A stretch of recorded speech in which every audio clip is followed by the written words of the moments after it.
여기 두 가지 얼굴을 가진 여인이 있습니다. 하나는 화려한 조명 아래 3천만 조선을 올린 영화의 여신입니다.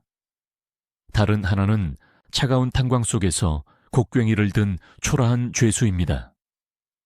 믿기 힘들겠지만 이 둘은 같은 사람, 바로 문예봉입니다. 최고의 스타에서 최하의 노동자로 추락한 그녀의 기구한 삶. 도대체 무엇이 그녀를 이토록 잔인하게 짓밟았을까요? 분단의 광기가 집어삼킨 한 예술가의 비극적인 운명, 그 충격적인 진실을 지금 시작합니다. 상상해 보십시오. 스타킹 대신 투박한 검은 작업복을 입고 향긋한 화장품 냄새 대신 매캐한 석탄 가루를 뒤집어 쓴 채 10년이 넘는 세월을 견뎌야 했던 그녀의 현실을 말입니다. 전반생의 화려함이 강렬했던 만큼 후반생의 추락은 더욱 기가 막힌 비극으로 다가옵니다. 과연 이것은 그녀의 선택이었을까요? 아니면 거스를 수 없는 시대의 장난이었을까요? 이 질문의 답을 찾기 위해 우리는 그녀의 이야기가 시작된 곳으로 가보려 합니다. 문예봉 본명 문옥수는 1917년 1월 7일 함경남도 함흥에서 태어났습니다. 함흥은 예로부터 예인들의 기질이 강한 곳이었습니다. 그녀의 아버지 문수성 씨는 문학자이자 연극인으로 당시 지역 유지들 사이에서도 꽤 알려진 인태였습니다. 아버지는 딸에게 자유로운 예술의 공기를 마시게 해주었습니다. 보통의 조선 가정에서 딸을 엄하게 규방에 가두려 했던 것과는 달리 문예봉은 어린 시절부터 아버지의 등 너머로 연극 대본을 읽고 무대 뒤편의 분주함을 놀이터 삼아 자랐습니다. 그녀의 피 속에는 이미 광대의 뜨거운 피가 흐르고 있었던 것입니다. 19, 30년대 초, 10대 후반의 문예봉은 연극 무대에 서기 시작합니다.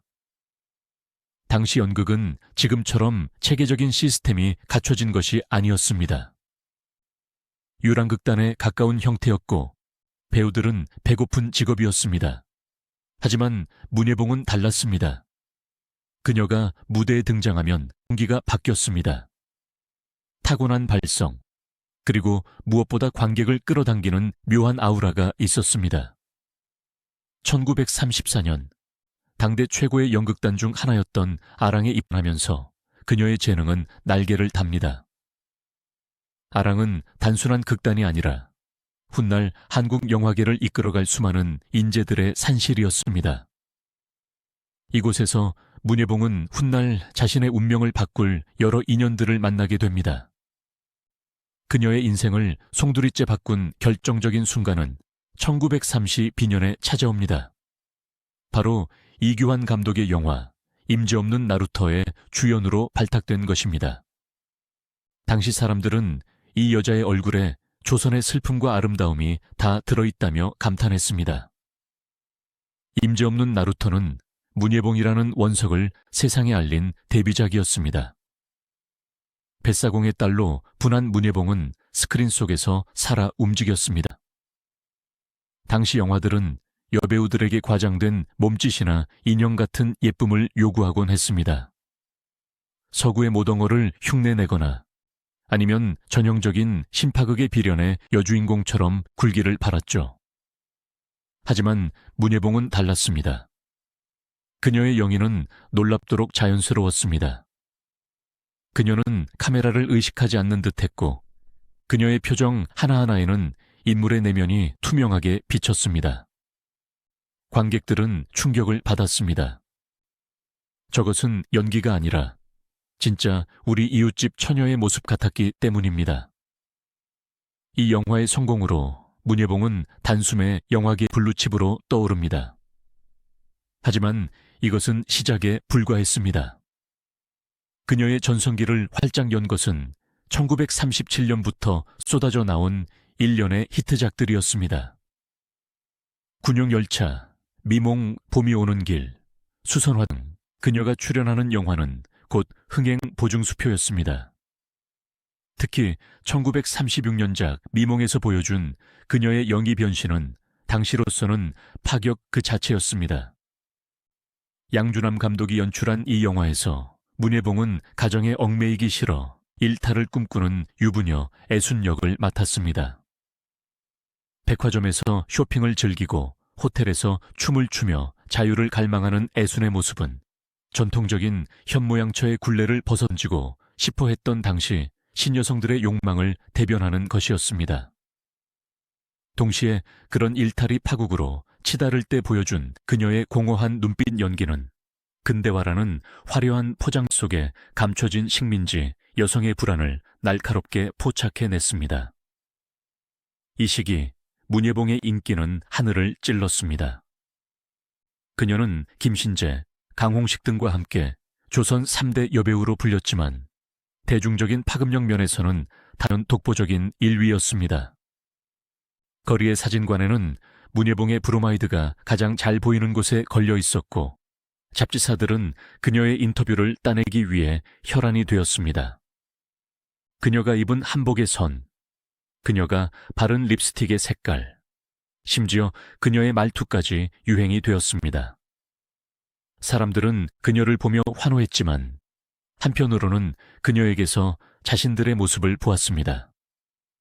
그녀의 얼굴은 지극히 한국적이었습니다. 쌍꺼풀 없이 긴 눈매, 둥그스름하면서도 기품 있는 얼굴선은 서구적인 미인상과는 거리가 있었지만 그래서 더 조선 사람들의 마음을 파고들었습니다. 우리 누이 같다, 내 첫사랑 같다는 반응이 쏟아졌습니다. 하지만 이 눈부신 스포트라이트 뒤에는 그림자가 길어지고 있었습니다. 1930년대 후반으로 접어들면서 일제의 대륙 침략 야욕은 더욱 노골화되었고 조선 영화계는 점점 더 숨통이 조여오고 있었습니다. 조선 총독부는 영화를 단순한 오락이 아닌 식민지 백성들을 황국 신민으로 개조하기 위한 선전도구로 인식하기 시작했습니다. 인기 있는 배우일수록, 대중에게 영향력이 큰 스타일수록 총독부의 감시와 회유는 집요했습니다. 문예봉은 그 정점에 서 있었습니다. 총독부 입장에서 문예봉은 최고의 스피커였습니다. 3천만 조선인이 사랑하는 그녀가 일본을 위해 싸우자고 말한다면 그 파급력은 총칼보다 강할 것이 뻔했기 때문입니다. 처음에는 교묘한 압박으로, 나중에는 노골적인 강요로 영화의 성격이 변해갔습니다. 순수 예술 영화나 멜로드라마의 외피를 쓰고 있지만 그 안에는 내선일체의 메시지가 심어지기 시작했습니다. 배우로서 문예봉의 고뇌는 깊어졌을 것입니다. 그녀는 1940년 동료 배우 김영균과 결혼식을 올립니다. 김영균 역시 당시 촉망받는 시나리오 작가이자 배우였습니다. 두 사람의 결혼은 세기의 결혼이라 불리며 장안의 화제가 되었습니다. 예술적 동지이자 인생의 반려자를 만난 것은 큰 축복이었지만 시대는 이 부부에게 평범한 신혼의 당금을 허락하지 않았습니다. 결혼과 동시에 일제의 전쟁 선전은 극에 닿고 부부는 생존과 예술 사이에서 줄타기를 해야 했습니다. 당시 영화 촬영 현장의 분위기는 살벌했습니다. 시나리오는 검열관의 빨간 펜으로 난도질당하기 일쑤였고 촬영장에는 일본 경찰들이 수시로 드나들며 감시했습니다. 조선말 대사는 점점 줄어들고 일본어 대사가 강요되었습니다. 배우들은 카메라 앞에서 웃고 있었지만 카메라 뒤에서는 한숨을 쉬었습니다. 우리가 지금 뭘 찍고 있는 건가 하는 자괴감이 그들을 괴롭혔습니다. 그러나 문예봉은 프로였습니다. 그녀는 어떤 상황에서든 어떤 배역이 주어지든 최고의 연기를 보여주려 노력했습니다. 그것이 배우의 숙명이라고 믿었을지도 모릅니다. 혹은 그렇게라도 해서 조선 영화의 명맥을 잇는 것이 자신이 할 수 있는 유일한 저항이라고 생각했을 수도 있습니다. 하지만 결과적으로 그녀의 압도적인 연기력은 일제의 선전 영화를 더욱 그럴듯하게 만드는데 기여하고 말았습니다. 이것은 훗날 그녀에게 친일 배우라는 지울 수 없는 주홍글씨가 됩니다. 가장 대표적인 예가 1942년 작 그대와 나입니다. 허영 감독이 연출한 이 영화는 지원병 제도를 미화하고 내선 일체를 노골적으로 선전하는 영화였습니다. 문예봉은 이 영화에서 일본인 청년과 사랑에 빠져 그를 전장으로 떠나보내는 조선 처녀 역할을 맡았습니다. 그녀의 영인은 절절했습니다. 사랑하는 이를 사지로 보내며 흘리는 그녀의 눈물은 너무나 아름답고 슬펐기에 관객들은 그것이 군국주의를 찬양하는 내용임을 알면서도 영화에 빠져들 수밖에 없었습니다. 이 영화로 그녀는 일제영화상 여우주연상을 수상합니다. 배우로서 최고의 영예였지만 민족의 입장에서 보면 뼈아픈 장면이 아닐 수 없었습니다. 시상식 단상에 올라 트로피를 거머쥐고 웃던 그녀의 사진은 지금도 역사의 아이러니를 보여주는 한 컷으로 남아 있습니다. 이 시기 문예봉의 심리 상태를 짐작해 볼 수 있는 일화들이 있습니다. 그녀는 촬영이 끝나면 멍하니 앉아 담배를 피우는 일이 잦았다고 합니다. 화려한 파티장에 초대되어 일본 고관대작들의 찬사를 받을 때도 그녀의 눈빛은 언가 먼 곳을 응시하고 있었다는 증언들도 있습니다. 3천만 조선인의 여왕이라는 왕관은 너무나 무거웠습니다. 대중은 그녀를 숭배했지만 동시에 그녀에게 도덕적 완벽함을 요구했습니다. 하지만 식민지에서 유명인으로 산다는 것은 곧 권력에 협조해야만 생존할 수 있다는 것을 의미했습니다. 그녀는 이 모순 속에서 서서히 지쳐가고 있었는지도 모릅니다. 1940년대 중반 패망의 그림자가 짙어지면서 일제의 발악은 극에 달했습니다. 모든 물자가 공출되고 사람들은 징용과 징병으로 끌려갔습니다. 영화계 역시 완전히 군국주의의 나팔수로 전락했습니다. 더 이상 낭만적인 멜로 영화나 민족의 정서를 담은 영화는 만들어질 수 없었습니다. 문예봉 역시 원치 않는 행사와 위문 공연에 동원되어야 했습니다. 그녀의 미소는 점점 더 박제된 인형처럼 굳어갔습니다. 그리고 마침내 1945년 8월 15일 라디오에서 흘러나온 천황의 항복선언과 함께 해방이 찾아왔습니다. 거리로 쏟아져 나온 사람들은 만세를 불렀습니다. 문예봉 역시 그 인파 속에서 벅찬 가슴을 안고 새로운 조국을 꿈꾸었을 것입니다. 이제 더 이상 일본어 대사를 외우지 않아도 되고 감시자의 눈치를 보지 않고 마음껏 조선의 이야기를 연기할 수 있으리라는 희망. 그것은 모든 예술가들의 꿈이었습니다. 하지만 해방된 조국은 또 다른 혼란의 시작이었습니다. 38선이 그어지고 남쪽에는 미군 정이, 북쪽에는 소련 군정이 들어섰습니다. 어제의 동지가 오늘의 적이 되는 이념의 대립이 시작된 것입니다. 그리고 이 혼란의 소용돌이는 조선 최고의 스타 문예봉을 그냥 두지 않았습니다. 그녀의 명성을 이용하려는 세력들이 사방에서 손을 뻗쳐왔습니다. 우익과 좌익, 민족주의와 사회주의. 선택을 강요받는 시대가 도래한 것입니다.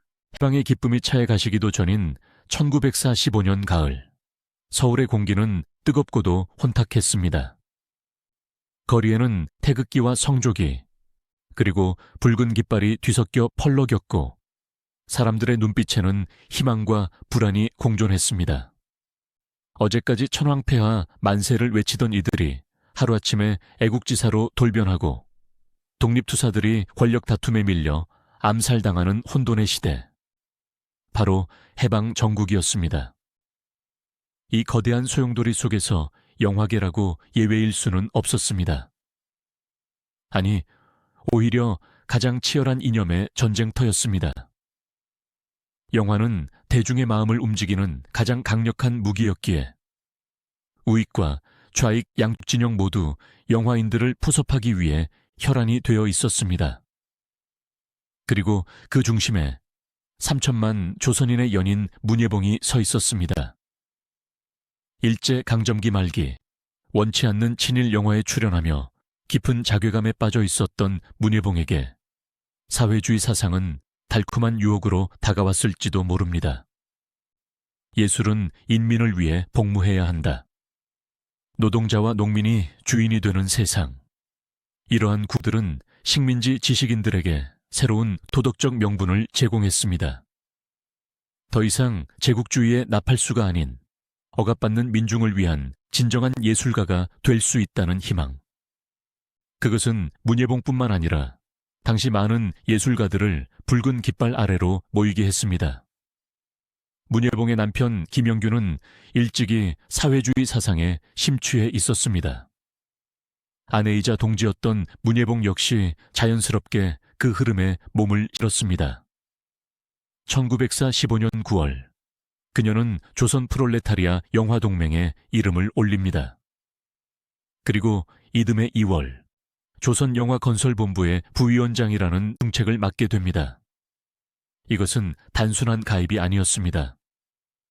그녀가 좌익 예술계의 간판이자 상징적 인물로 전면에 나섰다는 것을 의미했습니다.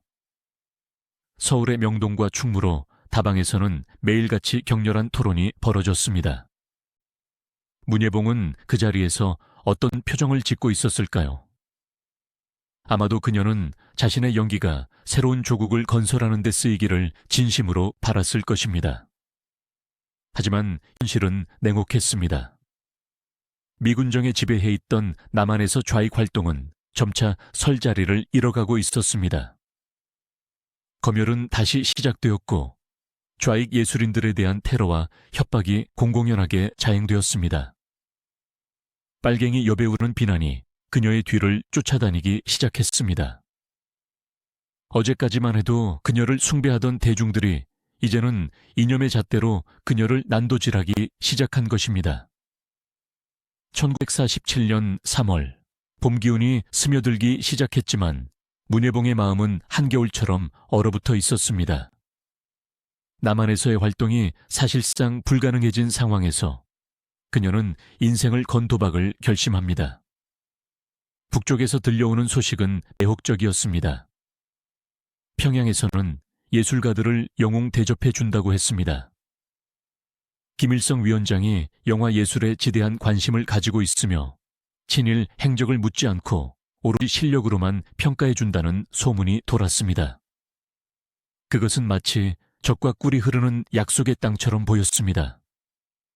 결국 그녀는 짐을 쌌습니다. 남편 김영균과 함께 38선을 넘는 그 밤, 그녀는 뒤를 돌아보았을까요? 화려했던 종로의 극장가, 자신을 환호해주던 수많은 관객들, 그리고 정들었던 고향 산천. 그 모든 것을 뒤로 한 채 그녀는 어둠 속으로 발걸음을 옮겼습니다. 이것은 단순한 이사가 아니었습니다. 돌아올 수 없는 강을 건너는 것이자 자신의 운명을 송두리째 다른 세계로 던져버리는 행위였습니다. 평양에 도착한 문예봉을 기다리고 있었던 것은 상상 이상의 환대였습니다. 북한 정권에게 문예봉의 월북은 천군만마를 얻은 것과 다름없었습니다. 남한 최고의 스타가 체제의 우월성을 인정하고 제 발로 찾아왔다는 사실은 그 어떤 정치 선전보다 강력한 효과를 가졌기 때문입니다. 김일성은 그녀를 직접 만나 격려했고 그녀의 손을 잡으며 새 조국 건설의 기수가 되어달라고 부탁했습니다. 평양의 예술계는 그녀를 여왕처럼 모셨습니다. 그녀에게는 평양 중심가에 좋은 주택이 배정되었고 생활 필수품은 최고급으로 지급되었습니다. 남한에서는 상상도 할 수 없는 안정적인 생활과 예술적 지원. 문예봉은 생각했을 것입니다. 내 선택이 틀리지 않았구나. 여기가 바로 내가 꿈꾸던 예술가의 낙원이구나. 1947년 평양 영화 촬영소에 정식으로 입소한 그녀는 곧바로 북한 영화의 간판 스타로 활약하기 시작합니다. 그리고 1949년 북한 영화사에서 기념비적인 작품이 탄생합니다. 바로 강홍식 감독이 연출하고 문예봉이 주연을 맡은 북한 최초의 예술영화 내 고향입니다. 강홍식 역시 일제강점기부터 그녀와 함께 활동했던 동료이자 사회주의 조국에서 다시 만난 예술적 동지였습니다. 운명의 재회였습니다. 영화 내 고향에서 문예봉은 소장농의 딸로 등장하여 지주와 일제에 맞서 싸우는 강인한 조선 여성을 연기했습니다. 과거 미몽에서 보여주었던 퇴폐적인 아름다움이나 수선화에 가녀린 비련미는 온데간데 없었습니다. 대신 그녀의 눈빛은 혁명적 열정으로 불타올랐고 목소리는 힘찼습니다. 그녀는 완벽하게 인민의 배우로 다시 태어난 듯 했습니다. 관객들은 열광했습니다. 평양 시민들은 극장 앞에 구름처럼 몰려들었고 스크린 속 문예봉이 지주를 향해 호통을 칠 때면 박수갈채가 쏟아졌습니다. 하지만 이 영화는 단순히 예술 작품이 아니었습니다. 철저하게 기획된 체제 선전물이었습니다. 문예봉의 연기는 김일성의 토지개혁 정당성을 설파하는 도구로 활용되었습니다. 그녀가 흘리는 눈물은 인민들의 계급적 적개심을 고취시키기 위한 것이었습니다. 어쩌면 그녀는 이때부터 무의식적으로 느끼고 있었을지도 모릅니다. 자신이 연기하는 대상이 인간이 아니라 이념이라는 것을. 하지만 쏟아지는 찬사와 영광 속에서 그 희미한 불안감은 쉽게 잊혔을 것입니다. 그리고 1950년 6월 25일 전쟁이 터졌습니다. 한반도 전체가 불길에 휩싸였지만 문예봉의 카메라는 멈추지 않았습니다. 아니, 전쟁터야말로 그녀의 새로운 무대였습니다. 그녀는 총 대신 대본을 들고 싸웠습니다. 소년발 치산 다시 시작하는 아침 같은 전시, 선전 영화들이 쉴 새 없이 제작되었습니다. 그녀는 폭격으로 무너진 평양의 폐허 위에서 혹은 임시로 마련된 야전 촬영장에서 밤새워 연기했습니다. 전시 상황에서 그녀의 역할은 명확했습니다. 전선에 나가는 병사들에게는 승리에 대한 확신을 심어주고 후방의 주민들에게는 전시 생산을 독려하는 것. 그녀는 영화 속에서 자식을 전선으로 떠나보내며 조국을 위해 용감히 싸우라고 격려하는 어머니 되었고 미제 침략자들에 맞서 끝까지 저항하는 투사가 되었습니다. 아이러니하게도 전쟁의 비극이 깊어질수록 문예봉의 위상은 더욱 높아졌습니다. 그녀의 목소리는 라디오를 타고 전국의 전호 속에 울려 퍼졌습니다. 병사들은 그녀의 영화를 보며 고향에 두고 온 어머니와 누이를 떠올렸고 그녀의 목소리를 들으며 죽음의 공포를 견뎌냈습니다. 그녀는 북한군에게 살아있는 여신과도 같은 존재였습니다. 1952년 전쟁이 한창이던 그 해에 문예봉은 배우로서 오를 수 있는 가장 높은 자리에 오릅니다. 북한 정권은 그녀에게 공화국 인민배우라는 칭호를 수여합니다. 북한 역사상 배우에게 주어진 최초이자 최고의 연기였습니다. 수여 증서에는 김일성 수상의 직인이 선명하게 찍혀 있었습니다. 이것은 단순한 상장이 아니었습니다. 국가가 그녀를 국보로 공했다는 증표이자 당과 수령에 대한 그녀의 충성심을 만천해 과시하는 정치적 퍼포먼스였습니다. 이 시기 문예봉의 삶은 평양의 일반 시민들과는 완전히 격리되어 있었습니다. 그녀는 평양의 상징인 만수대 구역에 위치한 특각에서 살았습니다. 창밖으로는 대동강의 푸른 물결이 내려다 보이고 집 안에는 최고급 가구와 외제 식기들이 채워져 있었습니다. 전쟁으로 인민들이 굶주리고 있을 때에도 그녀의 식탁에는 흰 쌀밥과 고기 반찬이 올라왔습니다. 그녀는 전용차를 타고 촬영장을 오갔으며 당 간부들이 주최하는 연회에 초대되어 귀빈 대우를 받았습니다. 남편 김영균 역시 북한 영화계의 핵심 인물로 자리 잡았습니다. 부부는 함께 시나리오를 논의하고 영화의 방향성을 결정했습니다. 겉으로 보기에 그들은 완벽한 성공을 거둔 듯 했습니다. 남한에서의 불안과 핍박은 예실이 되었고 그들이 선택한 북한은 그들에게 부와 명예, 그리고 예술적 성취까지 안겨준 것처럼 보였습니다. 그들은 자신들의 선택이 옳았음을 확신하며 건배를 들었을지도 모릅니다.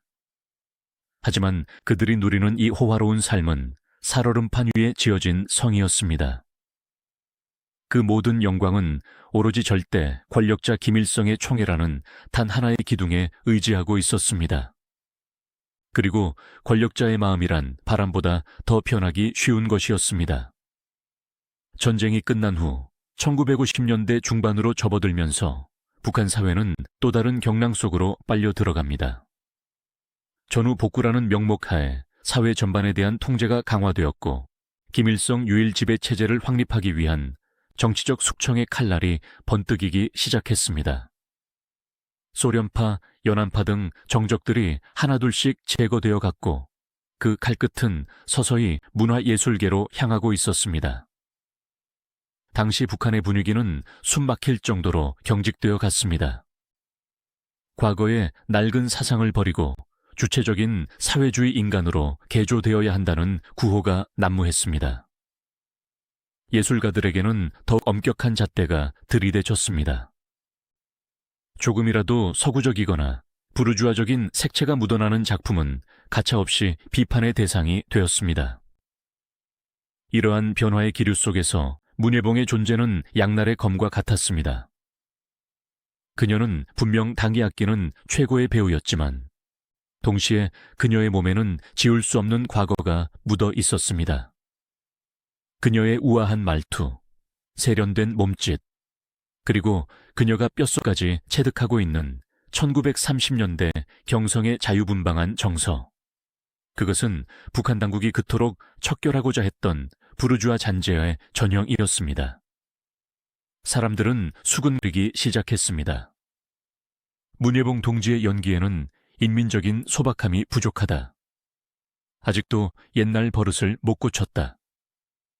칭송은 서서히 의심으로 바뀌어 갔습니다. 하지만 문예봉은 아직 몰랐습니다. 자신이 서 있는 그 화려한 무대가 곧 무너져 내릴 단두대라는 것을. 그녀는 여전히 인민배우라는 타이틀에 취해 있었고 자신이 쌓아 올린 공로가 자신을 지켜줄 것이라 믿습니다. 그러나 권력은 잔인했습니다. 토사구팽, 사냥이 끝나면 사냥개를 삶아 먹는 법, 체제 선전이라는 목적이 달성되고 나면 너무나 눈에 띄고 색깔이 강한 스타는 오히려 부담스러운 존재가 되는 것입니다. 특히 개인 숭배가 강화되는 시점에서 수령보다 더 대중의 사랑을 받는 예술가는 잠재적인 위험 요소였습니다. 1958년의 어느 날 평양의 하늘은 유난히 잿빛이었습니다. 평양 영화 촬영소의 공기는 무겁게 가라앉아 있었습니다. 문예봉이 여느 때처럼 촬영장에 들어섰을 때 동료들의 눈빛이 어딘가 달라져 있음을 느꼈습니다. 싸늘함 혹은 연민. 그리고 얼마 후 당 지도부로부터 소환장이 날아옵니다. 그것은 영광스러운 초대장이 아니었습니다. 그녀의 인생을 지옥으로 떨어뜨릴 심판의 시작이었습니다. 최고의 자리에서 가장 낮은 곳으로 여왕의 옷을 벗고 죄수의 옷을 입게 될 운명의 시간이 다가오고 있었습니다. 북한 전역을 휩쓴 피의 숙청바람, 그 태풍의 눈 속에 문예봉이 서 있었습니다. 1958년의 겨울바람은 유난히 매서웠습니다. 평양의 대동강 물줄기마저 꽁꽁 얼어붙게 만들었던 그해 겨울. 북한 전역에는 자연의 추위보다 더 시리고 공포스러운 정치적 한파가 몰아치고 있었습니다. 바로 김일성 유일 체제를 확립하기 위한 대규모 숙청, 역사책에 8월 종파 사건의 여파라 기록된 피의 광풍이었습니다. 어제까지 동무라 부르며 어깨를 걸었던 이들이 하루아침에 반당 종파 분자로 몰려 끌려갔습니다. 소련파, 연안파 등 권력의 핵심에 있던 거물 정치인들이 줄줄이 숙청되는 마당에 예술가들의 목숨은 촛불 앞의 바람과 같았습니다. 그리고 그 바람의 끝자락이 마침내 조선 최고의 배우 문예봉의 집문을 두드렸습니다. 구독자 여러분, 상상해 보십시오. 여러분이 한평생 쌓아 올린 모든 커리어가, 그리고 여러분을 향한 세상의 모든 찬사가 순식간에 여러분을 올가매는 족쇄가 된다면 어떨까요? 문예봉에게 닥친 비극이 바로 그러했습니다. 그녀가 가진 스타성, 그 화려함과 우아함이 바로 그녀의 죄목이 된 것입니다. 당 지도부는 그녀를 소환해 자아 비판을 강요했습니다. 죄목은 기가 막혔습니다. 자본주의적 생활 방식을 버리지 못했다. 부르주아 사상에 물들어 인민을 오염시킨다. 심지어 그녀가 평소 즐겨 입던 코트, 그녀가 사용하는 화장품, 촬영장에서 보여준 도도한 태도까지 모든 것이 공격의 대상이 되었습니다. 사실 그녀에게 그 좋은 옷과 화장품을 주고 그 도도함을 여배우의 품격이라 치켜세웠던 것은 다름 아닌 북한 정권이었습니다. 그들은 체제 선전을 위해 문예봉을 여왕으로 만들어 놓고 이제 와서 네가 너무 여왕처럼 군다며 죄를 묻고 있는 것입니다. 이것이 바로 독재 권력의 비정한 속성이었습니다. 필요할 때는 달면 삼키고 쓰면 뱉는 것이 아니라 삼켰던 것도 뱃속에서 소화가 안 되면 가차없이 토해내 짓밟아버리는 잔혹한 말입니다. 평양 영화 촬영소의 강당에서 열린 비판 모임.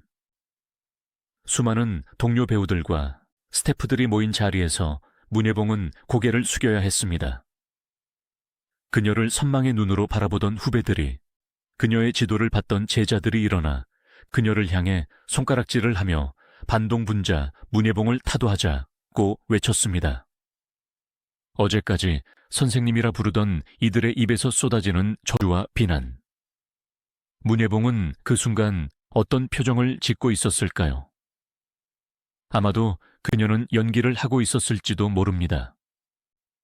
무표정이라는 가면 뒤에 무너져 내리는 심장을 필사적으로 감추면서 말입니다. 결국 판결이 내려졌습니다. 평양 추방. 그녀와 남편 김영균, 그리고 자녀들은 평양 만수대 구역의 호화로운 특각에서 쫓겨났습니다. 인민배우 칭호는 휴지 조각이 되었고 공화국의 영웅이라는 명예는 오물이 되었습니다. 그들에게 주어진 행선지는 함경북도 청진시. 그곳에서도 가장 열악한 노동자 구역이었습니다. 1958년 늦은 밤, 평양역 플랫폼. 11년 전 남한에서의 불안을 뒤로하고 희망에 부풀어 도착했던 그곳을 그녀는 이제 죄인의 신분으로 떠나야 했습니다. 화려한 환영 인파도 꽃다발도 없었습니다. 오직 감시원들의 싸늘한 눈빛만이 그녀의 등 뒤를 쫓았습니다. 기차의 차창 밖으로 멀어지는 평양의 불빛을 보며 문예봉은 자신이 출연했던 영화의 엔딩 크레딧이 영원히 올라가 버렸음을 직감했을 것입니다. 하지만 청진에서의 삶은 예고편에 불과했습니다. 1960년대 초, 당국은 그녀를 더욱 혹독한 곳으로 내몰았습니다. 바로 혁명화 구역이라 불리는 강제노동 현장이었습니다. 그녀가 배치된 곳은 황해도 을률광산과 온천탕왕 등이었습니다. 여러분, 은막의 여왕이 탄광의 광부가 되었다는 사실이 믿어지십니까? 이것은 비유가 아닙니다. 40대 중반의 나이, 평생을 대본을 외우고 감정을 잡는 일만 해왔던 여배우의 손에 무거운 곡괭이와 삽이 들려진 것입니다. 그녀의 임무는 갱도에서 캐낸 석탄을 분류하고 무거운 돌을 나르는 일이었습니다. 그곳의 환경은 지옥 그 자체였습니다. 탕하루가 눈과 코, 입으로 들이닥쳐 숨을 쉴 때마다 검은 가래가 끓어올랐습니다. 화장기 없는 얼굴은 금세 검댕으로 뒤덮였고 고운 손마디는 찢어지고 부르터 피가 흘렀습니다.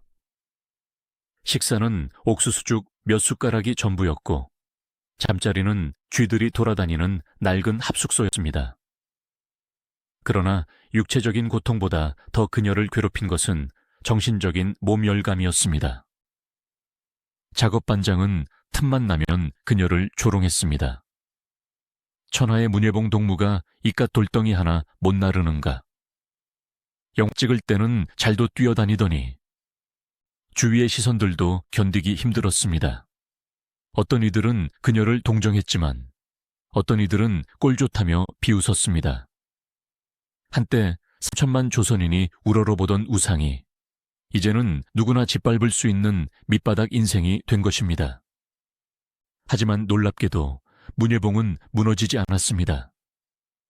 당시 을률광산에서 그녀를 목격했다는 한 탈북자의 증언은 우리에게 깊은 울림을 줍니다. 어느 날 작업장에서 유난히 눈에 띄는 아주머니를 보았다. 낡은 작업복을 입고 얼굴은 숯검정이었지만 석탄을 고르는 손놀림이 묘하게 우아했고 무엇보다 눈빛이 달랐다. 퀭한 눈이 아니라 무언가 깊은 것을 응시하는 듯한 맑은 눈이었다. 나중에 어른들이 수군거리는 소리를 듣고서야 알았다. 그 사람이 바로 전설적인 배우 문예봉이었다는 것을. 그녀는 지옥에서도 품위를 잃지 않았습니다. 그녀에게 노동은 단순한 형벌이 아니었습니다. 그녀는 어쩌면 이 비참한 현실조차 하나의 배역으로 받아들였는지도 모릅니다. 비운의 여주인공이라는 인생에서 가장 길고 고통스러운 배역을 완벽하게 소화해내기 위해 그녀는 이를 악물고 버텼습니다. 묵묵히 돌을 나르고 불평 한마디 없이 할당량을 채웠습니다. 그것은 살기 위한 몸부림이자 자신을 파괴하려는 세력에 대한 그녀만의 무언의 저항이었습니다. 너희가 나를 아무리 짓밟아도 내 안의 예술혼까지는 부수지 못한다는 오기였을 것입니다. 남편 김영균의 고통 또한 이루 말할 수 없었습니다. 한때 북한 영화계의 브레인으로 불렸던 그는 아내와 함께 험한 노동 현장을 전전하며 몸과 마음이 피폐해졌습니다. 부부는 밤이면 서로의 퉁퉁 부은 손과 발을 주물러주며 소리 죽여 울었을 것입니다. 우리가 꿈꾸던 세상이 고작 이런 것이었나? 하는 회한이 뼈에 사무쳤을 것입니다. 하지만 그들은 서로를 원망하지 않았다고 합니다. 그 참혹한 세월을 견딜 수 있었던 유일한 힘은 바로 가족의, 그리고 언젠가는 다시 빛을 볼 수 있을 것이라는 한 가닥 희망뿐이었습니다. 이 시기 북한 사회에서 문예봉의 존재는 철저히 지워졌습니다. 롱말살형, 로마 시대에나 있었던 형벌이 20세기 북한에서 자행되었습니다. 그녀가 출연했던 모든 영화는 상영 금지 목록에 올랐고 극장의 포스터는 찢겨 나갔습니다. 영화사 책에서 그녀의 이름은 삭제되었거나 익명으로 처리되었습니다. 북한의 젊은 세대들은 내 고향의 주연 배우가 누구인지조차 모르게 되었습니다. 그녀는 살아있으나 죽은 사람이었고 존재했으나 존재하지 않는 유령이 되었습니다. 1967년 강제노동의 장소는 광산에서 농촌으로 바뀝니다. 함경남도 단천 지역의 협동농장. 이곳에서 그녀는 1970년까지 약 3년간 농사일을 했습니다. 50대에 접어든 여배우가 땡볕 아래서 밭을 갈고 걸음을 주었습니다. 세월은 그녀의 얼굴에 깊은 주름을 새겨 넣었고 한때 은쟁반의 옥굿을 굴러가듯 하던 목소리는 거칠어졌습니다. 하지만 그 10년이 넘는 유배 생활 동안 그녀는 끊임없이 인간을 관찰했습니다. 광산의 광부들, 농장의 농민들, 그들 거친 삶과 애환, 그리고 그 속에 숨겨진 끈질긴 생명력. 화려한 세트장에서는 결코 배울 수 없는 진짜 인생을 그녀는 온몸으로 체험했습니다. 훗날 그녀가 복권되어 다시 스크린에 복귀했을 때 비록 단역이었지만 그녀의 연기에서 뿜어져 나왔던 그 압도적인 깊이와 사실감은 바로 이 지옥 같은 세월이 빚어낸 것이었습니다. 세상은 그녀를 잊었습니다. 남한에서는 문예봉이 숙청당해 죽었다더라는 소문만 무성했고 북한에서는 아무도 그녀의 이름을 입에 올리지 못했습니다. 그렇게 1960년대가 저물어가고 있었습니다. 한반도 영화사의 가장 큰 별이 진흙탕 속에 처박혀 빛을 잃어가던 아무르게 10년. 문예봉은 매일 밤 어떤 기도를 올렸을까요? 다시 한번 카메라 앞에 서게 해달라고 빌었을까요? 아니면 차라리 이 고통스러운 삶이 끝나기를 빌었을까요? 그런데 역사는 때때로 알 수 없는 타이밍에 반전을 준비해 둡니다. 영원히 끝나지 않을 것 같았던 그녀의 유배 생활에 아주 미세한 균열이 생기기 시작했습니다. 1970년 평양의 기류가 미묘하게 변하고 있었습니다. 김일성의 권력이 완전히 공고화되자 그는 이제 자신의 자비로움을 과시할 필요를 느꼈습니다. 그리고 그 선전 도구로 자신이 내다버렸던 옛 스타들을 다시 불러들이는 카드를 만지작거리기 시작했습니다. 어둠 속에서 떨고 있던 문예봉에게 한 통의 전보가 날아옵니다. 그것은 단순한 복귀 명령이 아니었습니다. 죽음의 문턱에서 돌아온 자만 들려줄 수 있는 인생의 마지막 장을 위한 호출이었습니다. 1965년 즈음 황해도의 어느 허름한 극장 창고. 먼지 쌓인 필름 캔들 사이로 누군가 몰래 들어옵니다. 영사기사였던 한 노인입니다. 그는 주위를 살피더니 깊숙한 곳에 숨겨두었던 낡은 필름통 하나를 꺼냅니다. 라벨에는 내 고향이라고 희미하게 적혀 있습니다. 당국의 지시대로라면 이미 불태워 없애버려 했을 반동 배우의 영화입니다. 하지만 노인은 차마 그것을 태울 수 없었습니다. 그 필름 속에 담긴 문예봉의 눈빛, 그 처연하고도 아름다운 조선 여인의 모습을 영영 세상에서 지워버리는 것은 죄악이라 생각했기 때문입니다. 그는 떨리는 손으로 필름을 어루만지며 혼잣말을 합니다. 배우는 죄가 없다. 시대가 죄인이지. 어쩌면 그 아마북의 시절 문예봉을 기억하고 지켜준 것은 권력자가 아니라 어둠 속에서 그녀의 영화를 몰래 간직했던 이름 없는 민중들이었는지도 모릅니다. 그녀의 육체는 탄광에 갇혀 있었지만 그녀의 영혼이 담긴 필름 조각은 그렇게 누군가의 가슴속 창고에서 조용히 숨쉬며 다시 빛을 볼 날을 기다리고 있었습니다. 1970년 4월 함경남도의 어느 황량한 협동농장. 봄이 왔다고는 하나 여전히 찬바람이 옷깃을 파고드는 그곳으로 지프차 한 대가 흙먼지를 일으키며 들어왔습니다. 밭에서 거름을 나르던 농부들이 허리를 펴고 쳐다보았습니다. 차에서 내린 당 간부는 낡은 작업복을 입은 한 노파를 찾았습니다.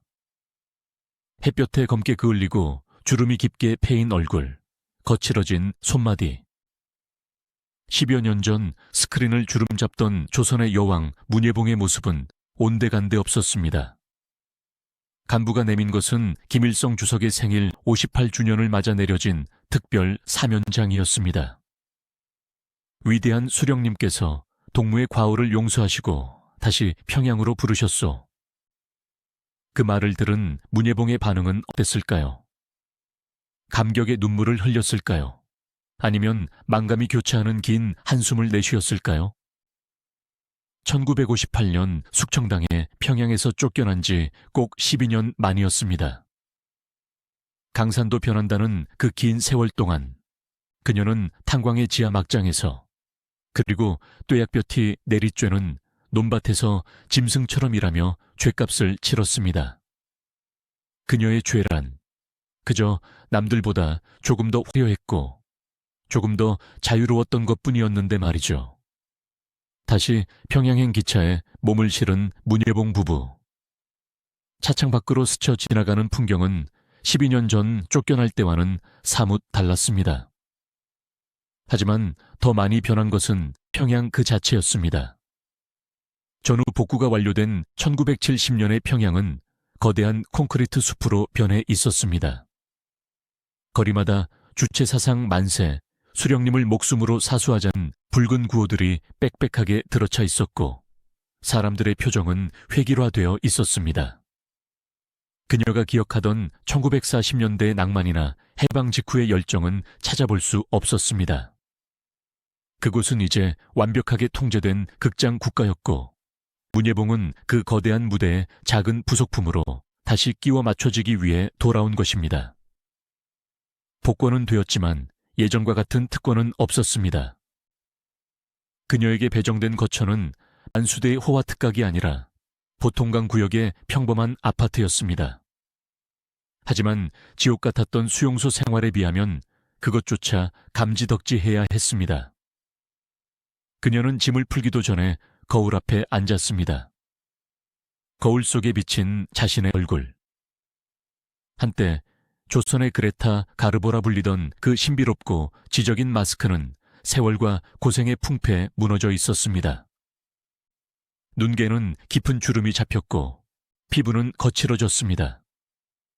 하지만 그 눈빛만은, 그 깊고 처연한 눈빛만은 여전히 살아있었습니다.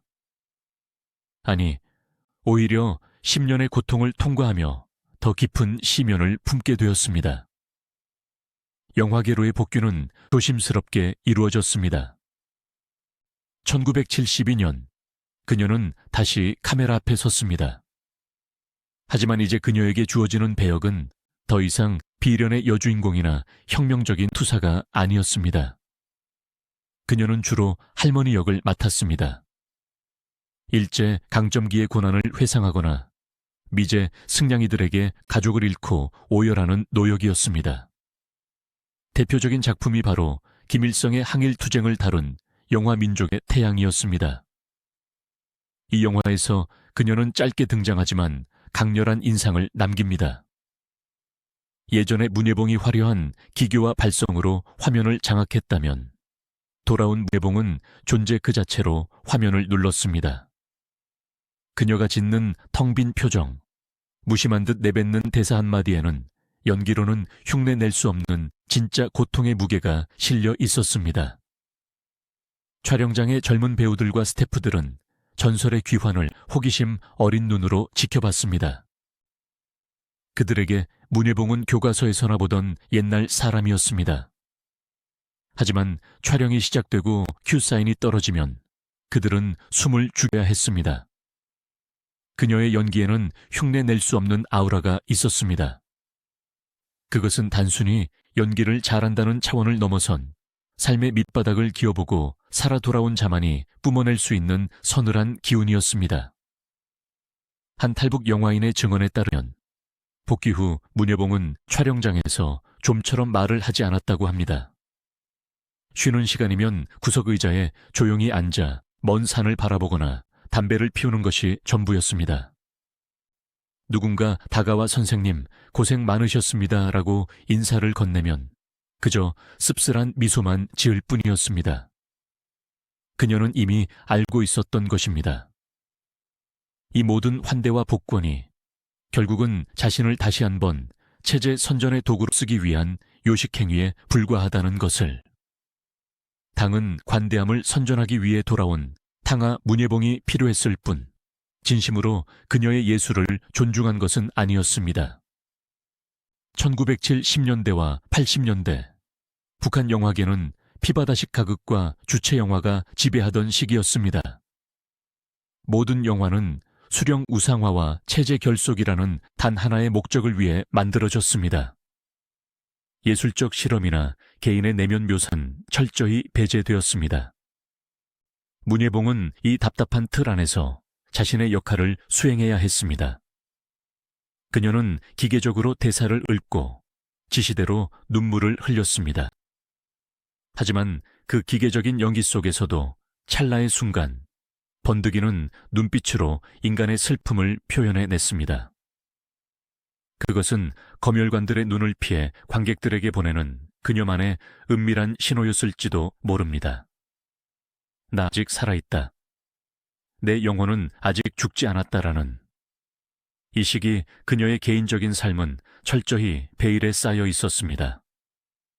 남편 김영균과의 생활은 조용했습니다. 두 사람은 과거의 영화를 이야기하지 않았습니다. 그저 오늘 하루 무사히 넘어간 것에 감사하며 서로의 늙고 병든 몸을 의지하며 살았습니다. 강제노동의 후유증은 심각했습니다. 문예봉은 만성적인 관절염과 호흡기 질환에 시달렸습니다. 비가 오는 날이면 뼈마디가 쑤셔 밤새 잠을 이루지 못했습니다. 그럴 때마다 그녀는 약을 삼키며 생각했을 것입니다. 함흥의 소녀 시절, 경성에 화려했던 밤, 그리고 38선을 넘던 그 운명의 날을. 만약 그때 남쪽에 남았더라면 어땠을까? 아마도 수천 번, 수만 번 되뇌었을 질문입니다. 남쪽에 남았던 동료 배우들의 소식이 간간히 들려올 때면 마음이 흔들리지 않을 수 없었을 것입니다. 하지만 그녀에게는 후회할 자유조차 없었습니다. 후회는 곧 반당이었고 그것은 또다시 수용소행을 의미했기 때문입니다. 그녀는 스스로에게 최면을 걸어야 했습니다. 내 선택은 옳았다. 나는 공화국의 인민 배우다. 그것이 그녀가 그 삭막한 평양의 아파트에서 미치지 않고 버틸 수 있는 유일한 방법이었습니다. 1980년대로 접어들면서 문예봉의 활동은 눈에 띄게 줄어들었습니다. 건강 악화가 주된 이유였지만 시대의 변화도 무시할 수 없었습니다. 북한 영화계에는 김정일의 지도에 새로운 세대의 배우들이 대거 등장했습니다. 오미란, 홍영희 같은 젊고 아름다운 배우들이 새로운 인민배우 타이틀을 달고 스크린을 장악했습니다. 문예봉은 이제 원로라는 이름으로 뒷방으로 물러나야 했습니다.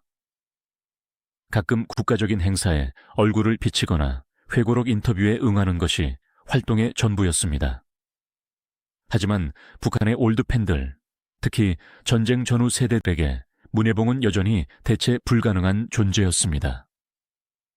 텔레비전에서 아주 가끔 그녀의 옛 영화나 복귀 후에 단막극이 방영될 때면 노인들은 텔레비전 앞으로 바짝 다가앉았습니다. 그녀의 얼굴 주름 하나하나에서 자신들의 고픈 인생 역정을 읽어냈기 때문입니다. 그녀는 살아있는 역사책이자 북한 주민들의 집단적 기억을 담고 있는 타임 캡슐이었습니다. 1980년대 후반, 세계적인 냉전 체제가 붕괴되기 시작했습니다. 동유럽 사회주의 국가들이 무너지고 소련이 해체되었습니다. 북한 사회에도 불안한 기운이 감돌았습니다. 하지만 문예봉은 그 외부의 소용돌이와는 무관하게 자신만의 시간 속에서 서서히 저물어가고 있었습니다. 그녀는 이제 집 밖으로 나가는 일조차 드물었습니다. 보통 강변을 산책하는 구부정한 노파. 그녀를 알아보는 사람은 거의 없었습니다. 한때 3천만 조선인을 울렸던 여왕은 이제 평범한 할머니가 되어 생의 마지막을 준비하고 있었습니다. 그녀의 말년은 고독했습니다. 남편 김영균이 먼저 세상을 떠나고 자녀들도 각자의 삶을 살거나 배치된 곳에서 일해야 했습니다. 텅 빈 아파트에 홀로 남은 문예봉.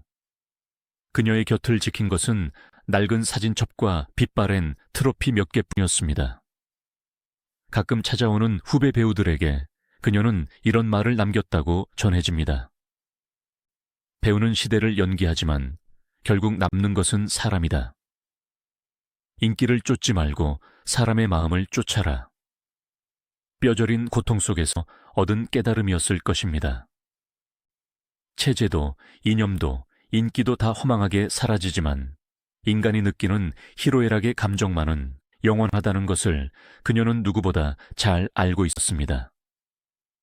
1990년대, 북한은 고난의 행군이라 불리는 최악의 식량난에 직면합니다. 거리에 굶어 죽는 사람들이 넘쳐나고 사회 시스템이 마비되었습니다. 원로 배우였던 문예봉에게는 최소한의 배급이 유지되었겠지만 그녀 역시 그 참담한 현실을 목격하며 큰 충격을 받았을 것입니다. 자신이 선택했던 낙원이 생지옥으로 변해가는 모습을 보며 눈을 감아야 했던 그녀의 심정은 어땠을까요? 평양의 불빛이 하나둘 꺼져가던 그 암울했던 시기, 문예봉의 생명력도 희미해져 갔습니다. 병상에 누운 그녀의 머릿속에는 어떤 영상들이 스쳐 지나갔을까요? 최인규 감독의 큐사인 소리, 첫사랑의 기억, 아니면 을률광산의 검은 먼지? 1908 15년 늦가을 평양 보통강 구역 문예봉의 아파트. 창밖에는 낙엽이 뒹굴고 방 안에는 정막만이 감돕니다. 이른에 가까운 문예봉이 화장대 앞에 앉아 있습니다.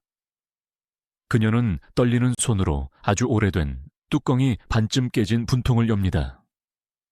1940년대 경성에서 가장 유행했던 밥가분 냄새가 희미하게 피어오릅니다. 그녀는 주름진 볼의 하얀 분을 톡톡 두드려 봅니다. 탄광에서 얻은 기미와 검버섯이 잠시 가려집니다. 그녀는 립스틱을 꺼내 얇아진 입술에 붉은색을 칠합니다. 거울 속에 낯선 여자가 앉아 있습니다. 젊은 시절의 문예봉을 흉내내는 늙은 노파. 그녀는 거울 속의 자신을 향해 나지막이 대사를 읊조립니다. 그것은 김일성을 찬양하는 대사도 미제를 비난하는 대사도 아닙니다. 50년 전 영화 임재 없는 나루토에서 뱃사공의 딸이 불렀던 구슬픈 노래의 한 구절입니다. 바람이 부니님 오실까? 강물만 흘러가네. 노래를 부르던 그녀의 눈에서 굵은 눈물방울이 뚝 떨어져 화장대 위로 번집니다. 붉은 립스틱과 하얀 분가루가 눈물에 엉겨붙어 기괴하게 일그러집니다. 그녀는 손등으로 눈물을 훔치지 않고 그저 흐르게 놔둡니다. 그 눈물만이 이 거짓된 세상에서 그녀가 할 수 있는 유일한 진실한 영이었기 때문입니다. 그녀는 천천히 화장을 지웁니다. 다시 주름진 노파의 얼굴로 돌아옵니다. 하지만 그 민낯이 두꺼운 화장 뒤의 얼굴보다 훨씬 더 편안해 보입니다. 이제야 비로소 진짜 문예봉으로 돌아온 것처럼.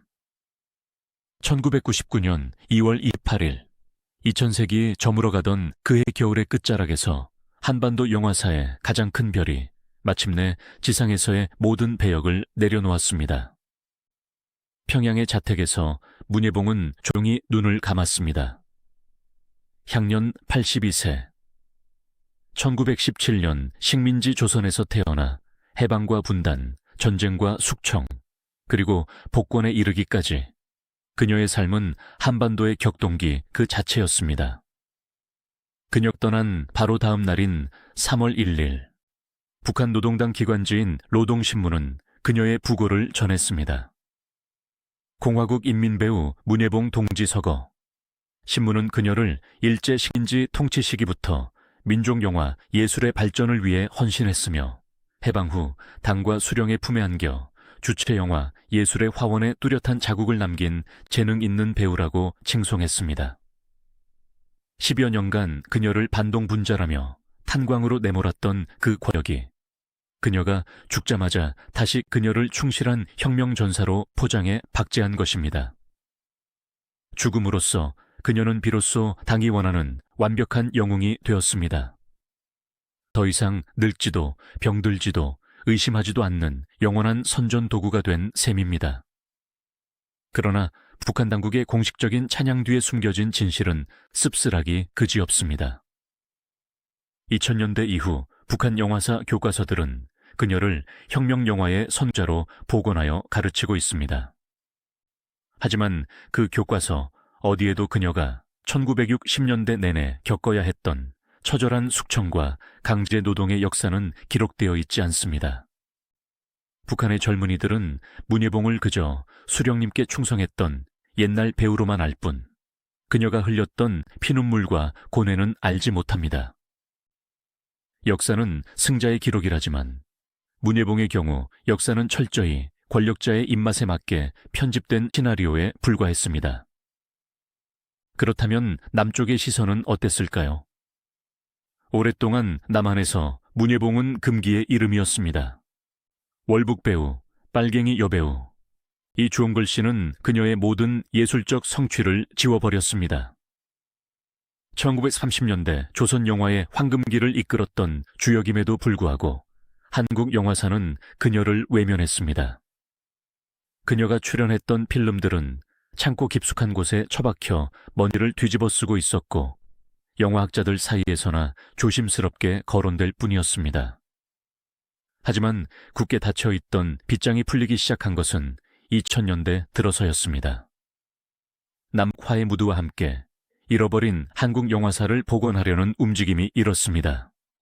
그리고 마침내 2008년 부산국제영화제에서 문예봉 회고전이 열렸습니다. 60년 만에 귀환이었습니다. 스크린 위로 디지털 복원된 1930년대의 문예봉이 나타났을 때 객석에서는 탄성이 터져 나왔습니다. 21세기의 관객들이 마주한 것은 뿔 달린 공산당 여배우가 아니었습니다. 한복을 곱게 차려입고 수줍게 웃으며 때로는 요염하게, 때로는 절절하게 삶을 연기하는 아름다운 조선 여인이 그곳에 있었습니다. 관객들은 충격을 받았습니다. 우리 할머니가 젊었을 때 저런 모습이었을까? 저렇게 아름다운 배우가 왜 역사 속으로 사라져야 했나? 특히 한국영상자료원이 2017년 주최한 문예봉 100주년 기념전은 그녀를 재평가하는 결정적인 계기가 되었습니다. 이제 한국의 영화계와 역사학계는 그녀를 단순한 이념의 배신자가 아닌 광복천후 분단의 비극을 온몸으로 감당해낸 시대의 아이콘으로 정의하고 있습니다. 국사편찬위원회 역시 그녀의 삶을 분단사 연구의 중요한 사료로 다루기 시작했습니다. 이념이라는 렌즈를 벗고 나니 비로소 인간 문예봉, 예술가 문예봉이 보이기 시작한 것입니다. 하지만 문예봉을 둘러싼 논쟁은 여전히 현재 진행형입니다. 그리고 이 논쟁은 우리에게 매우 불편하지만 중요한 질문을 던집니다.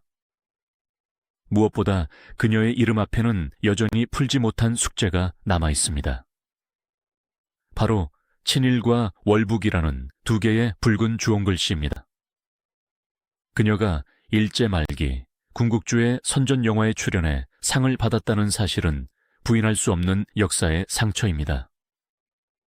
혹자는 생존을 위한 어쩔 수 없는 선택이었다고 하지만 대중의 사랑을 받았던 스타였기에 그 책임은 더욱 무거울 수밖에 없습니다.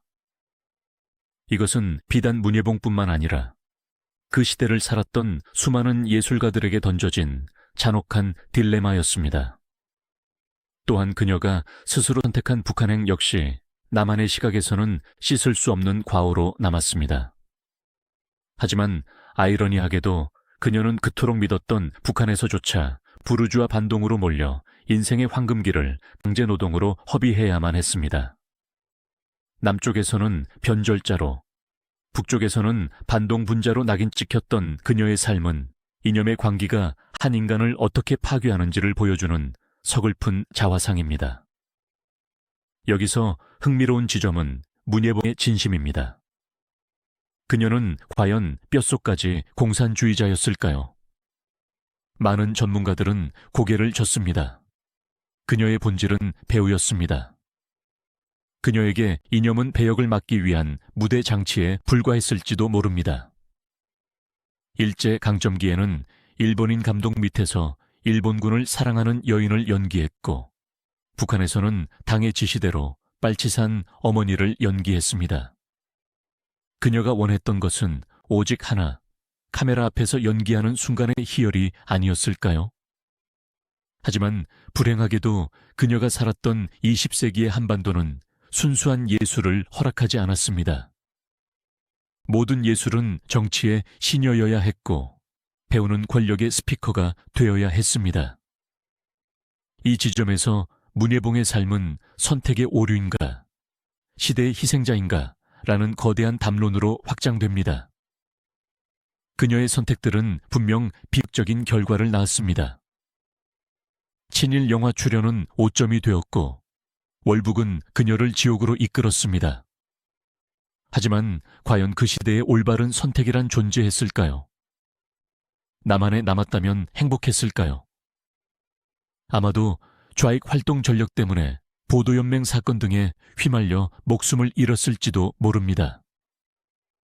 결국 문예봉의 삶은 한 개인이 아무리 재능이 뛰어나고 아무리 발버둥 쳐도 거스를 수 없는 시대의 관계를 증언하고 있습니다.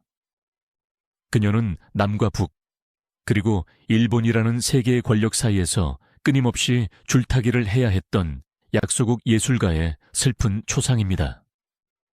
그녀는 가해자이자 피해자였고 영웅이자 죄인이었으며 무엇보다 철저하게 이용당하고 버려진 여인이었습니다. 오늘날 우리가 문예봉을 다시 기억해야 하는 이유는 단순히 그녀가 연기를 잘했기 때문이 아닙니다. 그녀의 굴곡진 인생사가 바로 우리 민족이 겪어온 20세기의 상처 그 자체이기 때문입니다. 그녀의 얼굴에는 식민지의 서름이, 그녀의 등에는 분단의 칼자국이, 그녀의 손에는 독재의 사슬 자국이 새겨져 있습니다. 그녀의 영화를 볼 때 우리는 묘한 감정에 휩싸입니다. 미몽에서 경성거리를 활보하는 그녀의 모습에서는 잃어버린 근대의 꿈을 보고, 내 고향에서 혁명을 외치는 모습에선 이념에 가려진 맹목적인 열정을 봅니다. 그리고 말년의 영화에서 보여준 그 텅 빈 눈빛에서는 분단이 남긴 허무함을 읽습니다. 이제 이야기를 마무리하며 저는 여러분에게 묻고 싶습니다. 역사의 법정에서 우리는 문예봉에게 어떤 판결을 내려야 할까요? 유죄일까요? 무죄일까요? 아마도 가장 공정한 판결은 그녀를 그 차가운 역사책의 감옥에서 풀어주어 온전한 배우 문예봉으로 돌려보내는 것일 겁니다. 이념의 잣대도 민족의 잣대도 내려놓고 그저 척박한 땅에서 꽃을 피우려 했던 한 예술가의 치열했던 삶을 있는 그대로 바라봐 주는 것. 그것이 80년이라는 긴 세월 동안 남과 북 어디에서도 온전히 안식하지 못했던 그녀의 영혼을 위로하는 유일한 길이 아닐까 생각합니다. 나라가 갈라지며 사라진 별. 문예봉. 그녀는 갔지만 그녀가 남긴 필름들은 여전히 돌아가고 있습니다. 그 필름 속에서 그녀는 영원히 늙지 않는 모습으로 우리에게 말을 겁니다. 나는 그저 여기가 하고 싶었을 뿐이라고. 그 죄밖에 없다고. 지금까지 시대를 잘못 만난 천재, 비운의 여왕 문예봉의 삶을 따라가 보았습니다. 긴 이야기 함께 해주셔서 감사합니다.